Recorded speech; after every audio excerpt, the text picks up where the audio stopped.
মানুষের কয়টা জাত? মানুষের দুইটা জাত, একটা নারী এবং একটা পুরুষ। দ্বন্দ্ব আছে না নাই? সবাই বলে আছে। আচ্ছা, পিটাপিটি পরে এই যে ইফতারি, রোজার মাসে ইফতারি বানায় মানুষ। হ্যাঁ, মেয়েরা বাসায় অনেক কষ্ট করে ইফতারিগুলো বানায়, কিন্তু অনেক পুরুষ মনে করে ইফতারি বানানো অনেক সহজ।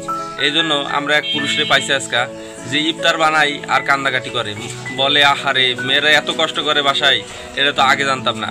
আমরা এই পুরুষের গল্প শুনে আসি। কেমন লাগে ভাই কাম করতে?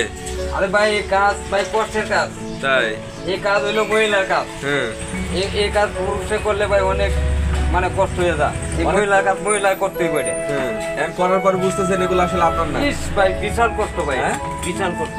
তাই? আনন্দ বলতে কিছু নাই? আনন্দ বলতে ভাই এটা কষ্ট ছাড়া কিছু নাই। তার মানে মেয়ে জাতি ঠিক আছে? হ্যাঁ, মেয়েরা ভাই এটির মধ্যে এক্সপার্ট। রান্না বাড়ার লাগে? হ্যাঁ, মেয়েরা আইসি তো ভাই এই জন্য। তাই? আর আর কোন কামে লাগে না মেয়েরা নাকি? আছে, কাজ আছে, অনেক আছে, মেয়েরা অনেক কাজ করতে। আচ্ছা, ঠিক আছে।